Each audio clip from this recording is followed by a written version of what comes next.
నమస్తే welcome to 4 Sides TV news twilight నేను మీ సంపత్ కుమార్ ముందుగా బులెటిన్ లో హెడ్లైన్స్ చూద్దాం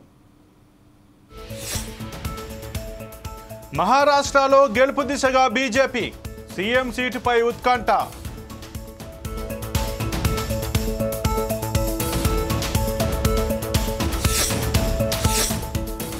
సీఎం సహాయ నిధి చెక్కులు పంపిణీ చేసిన మంత్రి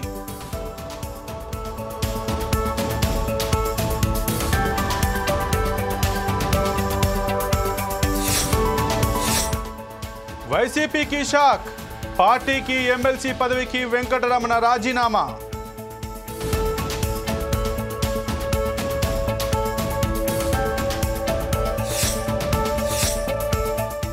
మంచినీటి ట్యాంక్ మరమ్మతులు నీటి సమస్యను పరిష్కరించిన కౌన్సిలర్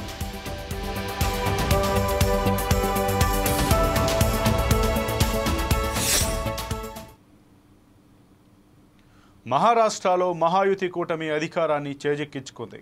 అయితే సీఎం ఎవరనే సస్పెన్స్ మాత్రం కొనసాగుతోంది.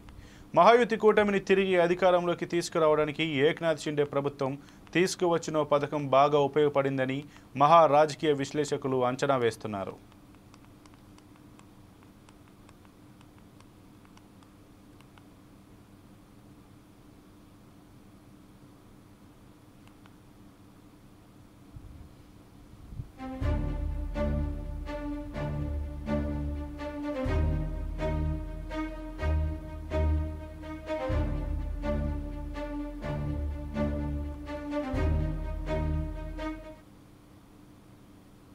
నూజివీడు నియోజకవర్గ తెలుగుదేశం పార్టీ కార్యాలయంలో సీఎం సహాయ నిధి చెక్కులను మంత్రి కొలుసు పార్థసారథి పంపిణీ చేశారు. నియోజకవర్గంలోని ముసునూరు, ఆగిరిపల్లి, నూజివీడు, చాట్రాయి మండలాలకు చెందిన 15 మంది లబ్ధిదారులకు 9,22,873 రూపాయలను సీఎం రిలీఫ్ ఫండ్ చెక్కులను మంత్రి అందజేశారు. కూటమి ప్రభుత్వంలో సీఎం చంద్రబాబు నాయుడు పేద ప్రజలకు వైద్య ఖర్చులు భారం కాకూడదని సీఎం సహాయ నిధి ద్వారా ఆర్థికంగా చేయూత అందిస్తున్నారని ఆయన అన్నారు. నూజివీడు నియోజకవర్గంలో 60 మందికి పైగా లబ్ధిదారులు సీఎం సహాయ నిధికి అర్జీ పెట్టుకోగా వారిలో దాదాపు 32 మందికి నిధులు మంజూరు అయినట్లు వెల్లడించారు.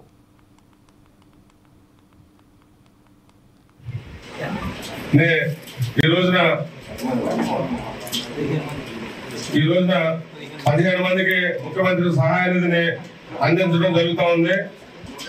దీనికి సహకరించిన మన ప్రీతం నాయకులు పార్థసారథి గారికి, అదేవిధంగా గౌరవ ముఖ్యమంత్రి గారు చంద్రబాబు నాయుడు గారు, అదేవిధంగా డిప్యూటీ సీఎం గారు పవన్ కళ్యాణ్ గారు, అలాగే మన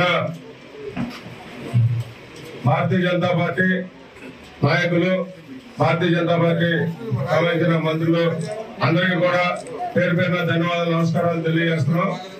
ఈ రోజున గతంలో 2014-2019 మధ్యకాలంలో కూడా కొన్ని వేల మన నియోజకవర్గంలో కొన్ని వేల సీఎం రిలీఫ్ ఫండ్ చెక్కులు ఇవ్వడం జరిగింది. అదేవిధంగా మళ్ళా మధ్యలో ఒక 5 సంవత్సరాల కాలంలో వాళ్ళు వైసీపీ ప్రభుత్వ అధికారంలో ఉన్న సమయంలో పేర్లు చూసి లేదా పార్టీని చూసి ఆ రోజున ఇవ్వడం జరిగింది. ఇప్పుడు మళ్ళా మన ప్రభుత్వ అధికారంలోకి వచ్చిన తర్వాత పార్టీలకు అతీతంగా ఎవరైతే బాధితులు ఉన్నారో వారందరికీ కూడా ఈ యొక్క చెక్కులు అందజేయడం జరుగుతోంది. దానికి మన మంత్రి గారైన కొలుసు పార్థసారథి గారికి ధన్యవాదాలు తెలియజేస్తున్నాను.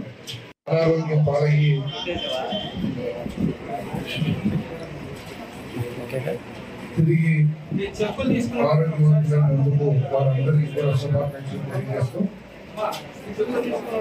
ప్రభుత్వం ముఖ్యంగా మన ప్రీతం ముఖ్యమంత్రి చంద్రబాబు నాయుడు గారు వైద్య ఖర్చులు బాగా భారం అయిపోతున్నాయి,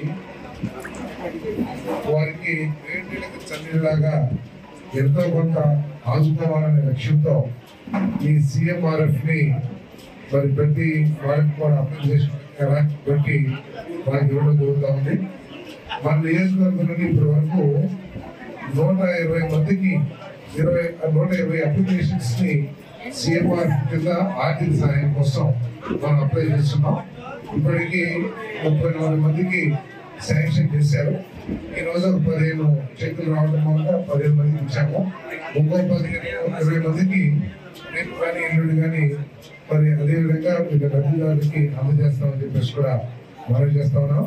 మరి ముఖ్యమంత్రి గారు ఎందుకంటే వైద్యం ప్రభుత్వం అనేక అవకాశాలు కల్పిస్తున్నా అనేక పథకాల్ని ఈ వైద్య రంగంలో తీసుకొస్తున్నా కూడా ముఖ్యంగా ఆరోగ్యశ్రీ కానివ్వండి లేదా ఇవన్నీ కూడా ఉన్నా కూడా మరి కొన్ని హాస్పిటల్స్ లో ఆ వసతులు లేకపోవడం అంటే ఆరోగ్యశ్రీ అప్లై కాకపోవడం మూలంగా మరి పేద వీళ్ళందరూ కూడా అనారోగ్యం పాలైన వాళ్ళందరూ కూడా మరి చాలా ఖర్చుకి గురవుతా ఉన్నారు.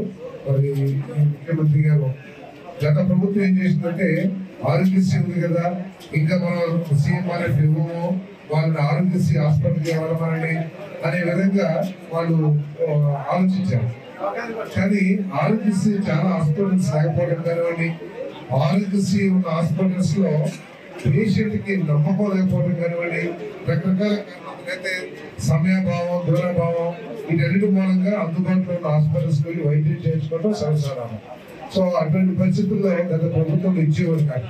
నిర్బంధంగా పేషెంట్ పరిస్థితి ఏ విధంగా ఉన్నా కూడా రిజెక్ట్ చేసేవారు. కానీ ఈరోజు ముఖ్యమంత్రి గారు అప్లై చేసిన ప్రతి ఒక్కరికి కూడా ఎంతో కొంత ఆర్థిక సాయం చేయాలని చెప్పేసి గవర్నమెంట్ ముఖ్యమంత్రి మన ఈ చికిత్స ఇచ్చారు వాళ్ళు కూడా తెలియజేశారు. మన పార్టీ శాసనసభ్యులు ఉన్న చోట్ల మన కూటమి శాసనసభ్యులు ఉన్న చోట్ల కేవలం వాళ్ళు అప్లై చేస్తేనే ఇక్కడ నుంచి చికిత్స ఇవ్వమని చెప్పేసి కూడా మన ఆదేశాలు ఉన్నాయి. దయచేసి ఏదైనా కూడా మన పార్టీ ఆఫీస్ లో ఎవరైనా వచ్చినా కూడా వాళ్ళు వీళ్ళు లేకుండా పార్టీకి సంబంధం లేకుండా మనతో ఉన్న సంబంధాలకు సంబంధం లేకుండా ఎవరు ఏ పేషెంట్ కి అయినా సరే ఆర్థిక సాయం కావాలంటే ఈ ఆఫీస్ నుంచి రికమెండ్ చేయబడుతుందని చెప్పేసి మనం చేస్తూ ఈ అవకాశం. ఏలూరు జిల్లా కైకలూరు మాజీ ఎమ్మెల్యే వెంకటరమణ వైసీపీ పార్టీ సభ్యత్వానికి ఎమ్మెల్సీ పదవికి రాజీనామా చేశారు. పదవుల్లో లేనప్పుడే ప్రజలకు సేవ చేసుకునే వాడిని పదవిలో ఉండి ప్రజలకు సేవ చేయలేని పదవి తనకెందుకని ఆయన అన్నారు. ప్రజలకు సేవ చేయడమే తన లక్ష్యమని తెలిపారు. కొల్లేరు ప్రజలకు కైకలూరు నియోజకవర్గం ప్రజలకు సేవ చేసుకునే అందుకే రాజీనామా చేస్తున్నానని పేర్కొన్నారు.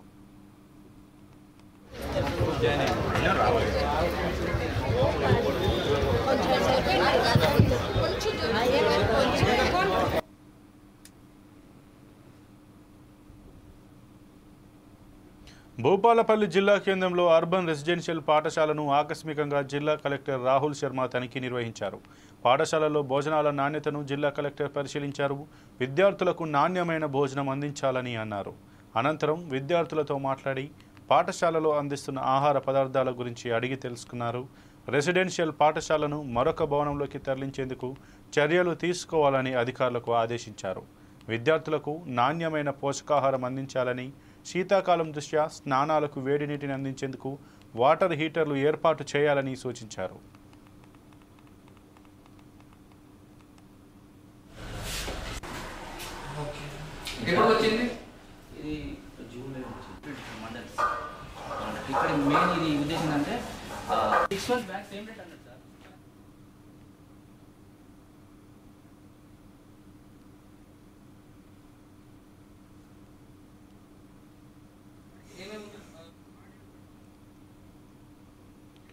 బాపట్ల జిల్లా చీరాల మున్సిపల్ పరిధిలో 31వ వార్డులో మంచినీటి సమస్యను కౌన్సిలర్ సల్లూరి సత్యానందం పరిష్కరించారు. కారంచేడు రైల్వే గేటు వద్ద ఉన్న మంచినీటి ట్యాంక్ మరమ్మతుల కారణంగా నీళ్లు లేక ఇబ్బంది పడుతున్న విషయం శాసనసభ్యుడికి చెప్పారు. ఎమ్మెల్యే మద్దులూరి మాలకొండయ్య, టీడీపీ నాయకులు మున్సిపల్ అధికారులకు సమాచారం ఇచ్చారు. వెంటనే అధికారులు స్పందించి వాటర్ ట్యాంకర్ పంపించారు. ప్రాంతంలో ఏవైతే వార్డులు ఉన్నాయో ఆ వార్డుల్లో మంచినీటి కొరత ఎక్కడెక్కడ ఉందని అసెంబ్లీలో ఉన్నా కానీ చీరాల శాసనసభ్యులు ఎంఎం కొండయ్య గారు చొరవ తీసుకొని అక్కడ కౌన్సిలర్లైన మాకు ఫోన్ చేసి మీ ప్రాంతంలో వాటర్ లేక ఇబ్బంది పడుతున్న వాళ్ళు ఎవరైనా ఉంటే మున్సిపాలిటీకి ఫోన్ చేస్తే వాటర్ పంపిస్తాము అని ఎంతో ప్రేమతో అడగటం జరిగింది.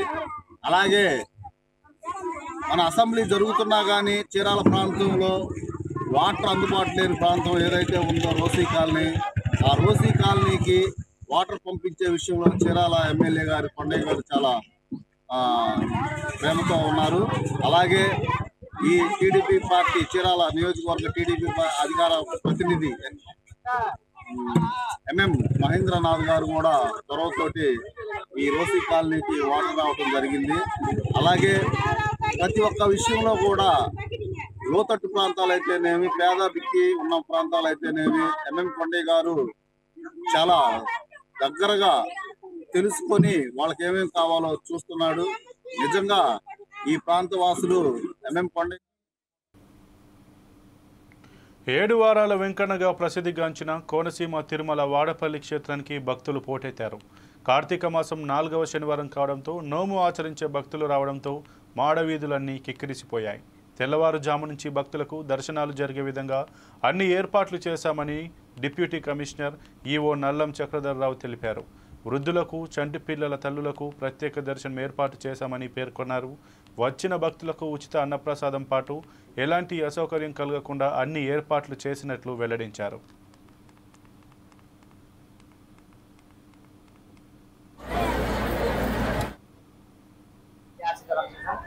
శతచేతన మందారం శ్రీనివాసమహంపతి ఉన్నమ వెంకటేశాయ.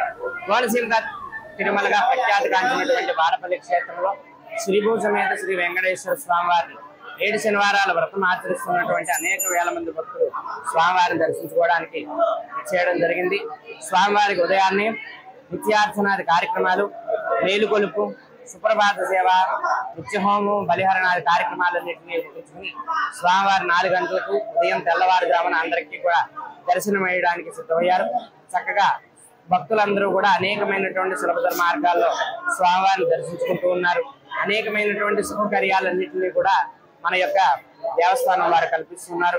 ఈ విధమైనటువంటి చక్కనైనటువంటి పుణ్యప్రదమైన కార్తీక మాసంలో స్వామివారిని దర్శించుకున్నంత మాత్రమే చేత స్వామివారి అనుగ్రహం మీ అందరికీ కూడా కలుగుతుంది. నకార్తీక సమోమాసం నకృతేత సంయుగం నవేద సదృశం శాస్త్రం అని చెప్పి మనకి చక్కగా నగంగా సమయాతీర్థం అని చెప్పి మనకి మన పెద్దలు చెప్పి ఉన్నారు. గంగా సమయమైనటువంటి తీర్థము లేదని, వేదాన్ని మించినటువంటి శాస్త్రము లేదని, కార్తీక మాసాన్ని మించినటువంటి మాసం లేదని చెప్తూ ఉన్నారు. ఈ యొక్క కార్తీక మాసం శివకేశవులిద్దరికీ కూడా ప్రీతి చెందినటువంటి మాసం.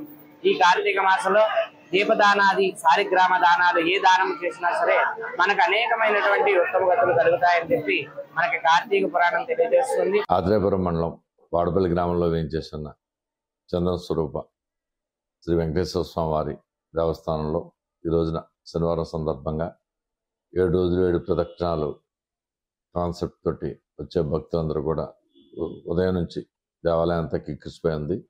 మరి వాళ్ళందరికీ ఇబ్బంది లేకుండా వాటర్ సేవకుల చేత, మా సర్వెంట్స్ చేత కూడా వాటర్ క్యాన్లు ఏర్పాటు చేయటం, త్వరితగతిన వెళ్ళడానికి వీలుగా సెక్యూరిటీ ఏర్పాటు చేయటం, అలాగే వికలాంగులకి, గర్భిణీ స్త్రీలకు, చంటి పిల్లలకు ప్రత్యేక క్యూ లైన్లు ఏర్పాటు చేయటం జరుగుతుంది. మరి అలాగే వచ్చిన ప్రతి భక్తులకి కూడా నిత్యాన్నదాన ప్రసాదంలో భాగంగా మరి ఈ రోజున అన్లిమిటెడ్గా భోజన వసతి ఏర్పాటు చేయడం జరిగింది.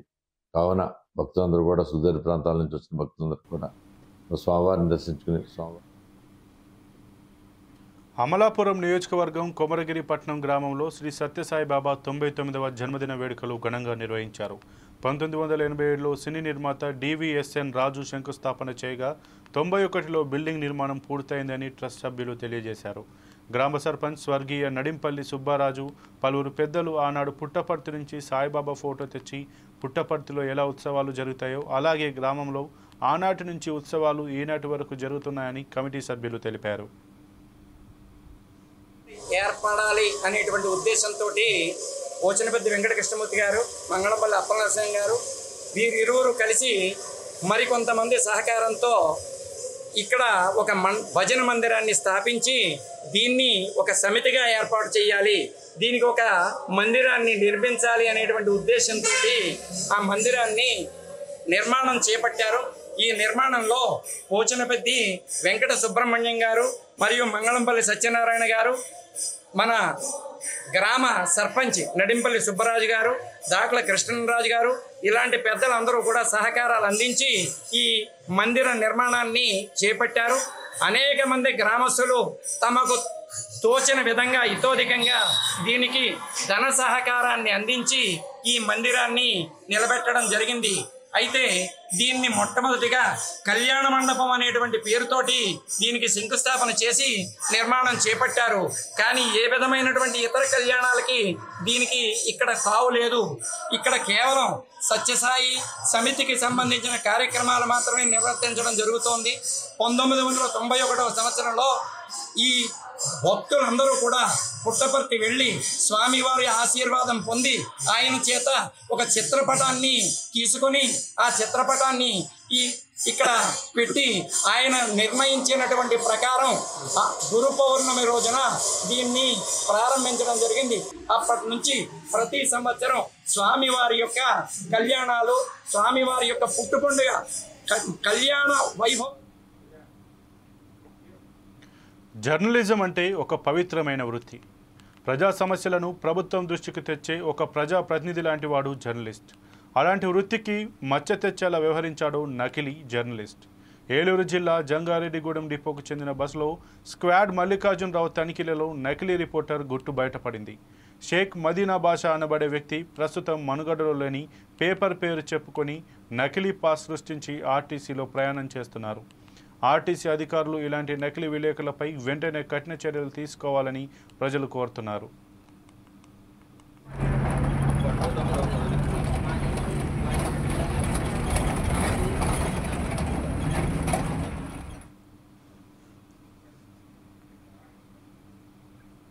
ఇక ఇవి ఇప్పటివరకు బులెటిన్లోని అప్డేట్స్. మరిన్ని అప్డేట్స్ కోసం చూస్తూనే ఉండండి 4 Sides TV.